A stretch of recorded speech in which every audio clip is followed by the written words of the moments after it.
Hello student, आज हम द्वंद्व योग विधि से वर्ग समझेंगे। जैसे कि हमने इससे पहली वीडियो में वर्गमूल समझा था, इसी विधि से द्वंद्व योग विधि से ही वर्गमूल समझा था। उस वीडियो को भी दोबारा देखें आप। ये दोनों टॉपिक 10वीं क्लास के लिए बहुत ही अच्छे हैं। तो द्वंद्व योग विधि से वर्ग समझना है हमने, जो कि 10वीं क्लास का एक बहुत ही अच्छा टॉपिक है। ध्यान दें आप इस पर। जैसे हमने एक सवाल लिया 1234। 1234 का वर्ग करना है, हमने स्क्वायर करनी है। 1234 का वर्ग करना है। विधि अगर द्वंद्व योग लिखी है तो इसी विधि से ही करना पड़ेगा, दूसरी विधि हम नहीं कर सकते। तो हमें द्वंद्व योग विधि लिखी है तो द्वंद्व योग विधि से ही वर्ग निकालना होगा। तो सबसे पहले तो संख्या के समूह बनाते हैं। तो ध्यान दें, सबसे पहले संख्या में कितने अंक हैं? संख्या में इकाई, दहाई, सैकड़ा, हजार, कितने अंक हैं? 4 अंक हैं। तो समूह कैसे बनेंगे? संख्या के समूह बनेंगे 2n-1, 2n-1। तो 2n, n का मान कितना दिया हुआ है? n कितना है? संख्या, अंकों की संख्या 1 2 3 4।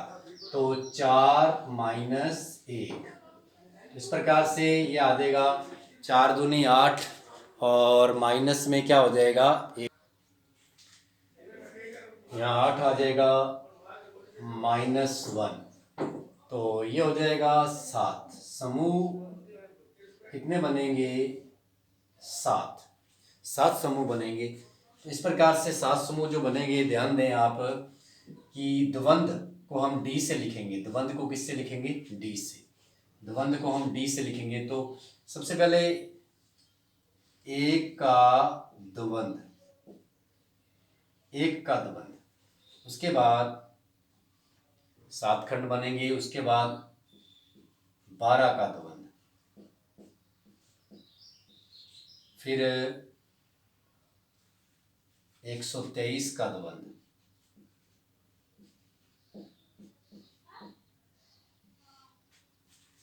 फिर पूरी संख्या 1234 का द्वंद्व। ध्यान दें आप। अब पहले देखें आप, अकेले 1 का द्वंद्व, फिर 1 और 2 दोनों का द्वंद्व, फिर 1 2 3 का द्वंद्व, और अब पूरी संख्या का द्वंद्व। अब ये कम होने लग जाएंगे। अब ध्यान दें, पहले अकेला 1 ले लिया हमने। अब कितने बचे हैं? 3 शेष बचे हैं। तो तीनों का द्वंद्व आएगा। मतलब ये आ जाएगा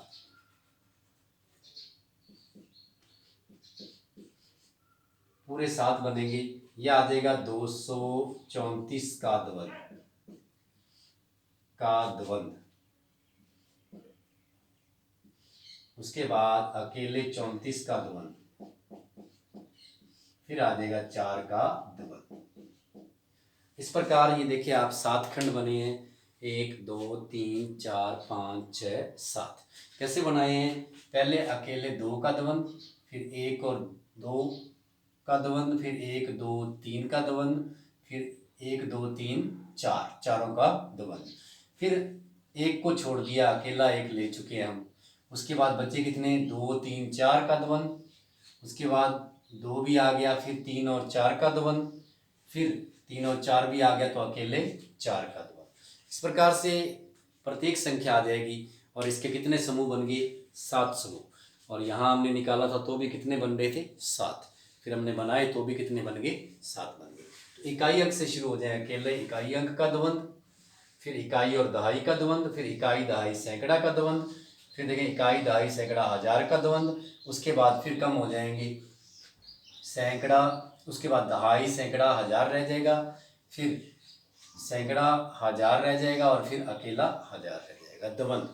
अब अपने इसका द्वंद्व करते हैं। अब 1 का द्वंद्व, एक अकेली संख्या का द्वंद्व, एक अकेली संख्या का द्वंद्व जिसका एक ही अंक हो, एक ही अंक वाली संख्या का द्वंद्व क्या होता है? उसकी स्क्वायर होती है। एक ही अंक वाली संख्या का द्वंद्व उसकी स्क्वायर होती है। उसके बाद ध्यान दें आप, जब 2 अंकों की संख्या हो, तो उसका द्वंद्व होता है उन दोनों संख्याओं को, दोनों अंकों को। 2 अंकों की संख्या हो तो उसका द्वंद्व क्या होता है? उन दोनों अंकों को 2 से इंटू करना है। तो इन दोनों अंकों को आपस में गुणा, फिर इनको 2 से गुणा। इन दोनों अंकों को हमने आपस में गुणा किया, फिर 2 से गुणा किया। इसी प्रकार से जब 3 अंकों का गुणा करेंगे, द्वंद्व करेंगे, तो क्या होगा, 2 से पहली और आखिरी का गुणा, 2 से पहली संख्या और पहले अंक और आखिरी अंक का गुणा। तो 1 इंटू 3 इंटू क्या हो गया, 2 हो गया, द्वंद्व हो गया। फिर प्लस क्या बच गया, ये बीच की संख्या बच गई, और बीच की संख्या का क्या हो जाएगा, स्क्वायर हो जाएगा। बीच की संख्या का क्या हो जाएगा, स्क्वायर हो जाएगा। मतलब बीच में अकेली संख्या अंक बचा है, अकेले अंक की स्क्वायर करते हैं, और 2 अंकों की अगर संख्या तो उसको 2 से इंटू करते हैं।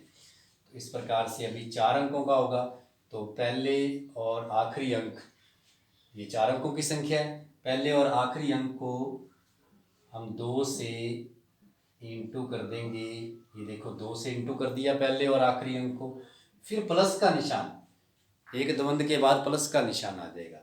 फिर आ गया बीच के दोनों को, बीच के दोनों को किससे गुणा कर दिया, 2 से। ये देखो 2 से गुणा कर दिया। तो द्वंद्व निकालना है 4 अंकों की संख्या का। 4 अंकों की संख्या में इकाई अंक और हजार का जो अंक है, दोनों को 2 से गुणा, फिर बीच के दोनों अंकों को 2 से गुणा करना है। तो इस प्रकार से अभी 3 अंकों का गुणा आपने सीखा है, द्वंद्व सीखा है। उसके लिए पहले और आखिरी का, पहले और आखिरी को किससे गुणा करना है, 2 से। फिर प्लस अकेले अंक की क्या करनी है, स्क्वायर।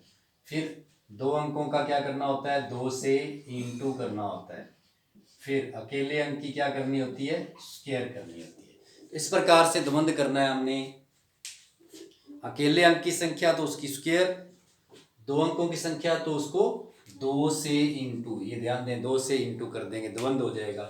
3 अंकों की संख्या है तो उसके संख्या के पहले और आखिरी अंक को 2 से गुणा, यहाँ देखें आप 2 से गुणा, प्लस बीच की संख्या की स्क्वायर, तो उसका द्वंद्व हो जाएगा। उसके बाद 4 अंकों की संख्या का द्वंद्व कैसे करते हैं, पहले और आखिरी अंक को 2 से गुणा, फिर बीच के मध्य अंकों को आपस में गुणा और 2 से गुणा, उनका भी द्वंद्व हो जाएगा प्लस का निशान लगा के। 3 अंकों का द्वंद्व आपने समझ ही लिया है कि पहले और आखिरी को 2 से गुणा, बीच की संख्या का, बीच के अंक का स्क्वायर। और 2 अंकों का द्वंद्व आपने सीख लिया है कि दोनों को 2 से गुणा करना है, और अकेले अंक का द्वंद्व क्या होता है, उसकी स्क्वायर। तो आइए हम इसको आगे करते हैं। तो 1 की स्क्वायर क्या हो जाएगी, 1 हो जाएगी। उसके बाद 2 को 1 से गुणा करेंगे, 2 एकम 2, और 2 को 2 से करेंगे तो क्या हो जाएगा, 4 हो जाएगा। अब यहाँ देखें आप, 3 दूनी 6 प्लस 2 दूनी 4, इस प्रकार से आएगा। अभी यहाँ देखें आप, 4 दूनी 8 प्लस 2 दूना 4, 4 तिया 12, इस प्रकार से आता जाएगा। अब ध्यान दें, 4 दूनी 8, 8 दूनी 16 प्लस 3 तिया 9 प्लस 9। उसके बाद 4 तिया 12, 12 दूना 24, और 4 चौके 16, इस प्रकार से ये आता जाएगा। अब इसको जोड़ लेते हैं हम, जो जोड़ने वाले हैं। तो 1 का 1 आएगा, 4 का 4 आएगा, यहाँ क्या आ गया, 10 आ गया। इकाई अंक आपने बड़ा रखना है, और दहाई अंक को इधर लेके जाएंगे हम, क्योंकि सिंगल सिंगल अंक आएगा इसका लास्ट में। तो अब ध्यान दें, इधर यहाँ आ गया 12 और ये 20 आ गया, तो इकाई अंक थोड़ा ऊपर और दहाई अंक नीचे कर लेंगे, क्योंकि उसको इधर हासिल में लेके जाना है हमने। इसी प्रकार यहाँ देखिए आप, 25 हो गया, और इधर आ गया 24, और इधर आ गया 16। इस प्रकार से इकाई अंक और दहाई अंक को हमने इस प्रकार से लिखना है। ध्यान दें, इसमें अब हम यहाँ उतारेंगे अंक संख्या, तो इसमें आ जाएगा हमारे पास, यहाँ से एक एक अंक लेना है, प्रत्येक खंड में से एक एक अंक लेंगे हम। यहाँ से एक अंक 6 आ गया हमारे पास। उसके बाद क्या बच गया, दहाई अंक, दहाई अंक को इधर जोड़ देंगे। तो 1 और 4 कितने हो जाएंगे, 5, तो 5 को यहाँ लिखेंगे अंशवर में। फिर 2 है दहाई अंक, इसको इधर ऐड कर देंगे, 7 हो गया।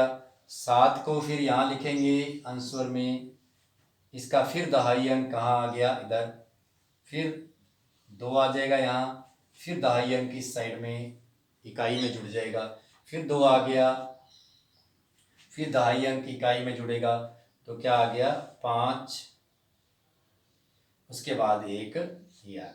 इस प्रकार से द्वंद्व योग विधि से हम वर्ग निकाल सकते हैं। इस वीडियो को 2-3 बार 4 बार देखें आप, ये द्वंद्व सीखना बहुत ज़रूरी है।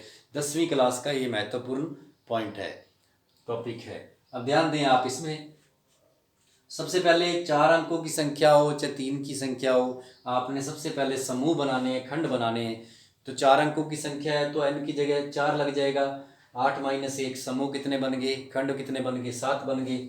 उसके बाद इकाई से शुरू हो जाएं आप, अकेले इकाई अंक का द्वंद्व, फिर इकाई और दहाई का द्वंद्व, फिर इकाई दहाई सैकड़ा का द्वंद्व, फिर इकाई दहाई सैकड़ा हजार का द्वंद्व मतलब पूरी संख्या का द्वंद्व, फिर लास्ट पहले तीनों अंकों का द्वंद्व मतलब दहाई सैकड़ा हजार का द्वंद्व, फिर अकेले 2 अंकों का द्वंद्व सैकड़ा और हजार का द्वंद्व, फिर अकेले 1 का द्वंद्व। इस प्रकार से जब एक अकेले अंक वाली संख्या का द्वंद्व करते हैं तो उसकी स्क्वायर करते हैं। 2 अंकों की संख्या का द्वंद्व मतलब उन दोनों को किससे गुणा करते हैं, 2 से। 3 अंकों की स्क्वायर का द्वंद्व क्या होता है, पहले और आखिरी को 2 से गुणा और बीच की संख्या का स्क्वायर, बीच में प्लस का निशान। 4 अंकों की संख्या का द्वंद्व क्या होता है, पहले और आखिरी अंक को 2 से गुणा और बीच के दोनों अंकों को भी 2 से गुणा और बीच में प्लस का निशान। अभी इस प्रकार से 3 अंकों की संख्या का द्वंद्व पहले और आखिरी को 2 से गुणा और बीच की संख्या का स्क्वायर, प्लस का निशान। और 2 अंकों का द्वंद्व क्या होता है, दोनों अंकों को 2 से गुणा और अकेले अंक की संख्या का क्या द्वंद्व होता है, उसकी स्क्वायर। तो इस प्रकार से आपने द्वंद्व योग विधि से वर्ग करना है। अभी प्रैक्टिस के लिए कुछ सवाल करेंगे अपने।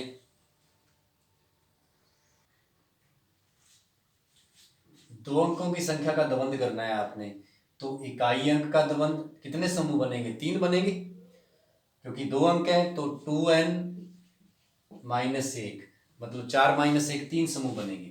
अकेले 7 का द्वंद्व हो जाएगा, फिर 7 और 2 का द्वंद्व दूसरे खंड में, और तीसरे खंड में अकेले 2 का द्वंद्व। तो इस प्रकार से 27 का द्वंद्व हम द्वंद्व योग विधि से हम वर्ग ज्ञात कर सकते हैं। 3 अंकों की संख्या का द्वंद्व और फिर आ गया 5 अंकों की संख्या का द्वंद्व। तो इस प्रकार से ये सवाल हम प्रैक्टिस में करेंगे, तो आप वीडियो को पूरा देखा करें और हर सवाल को ध्यान से बार बार देखें, वीडियो को समझा करें। धन्यवाद।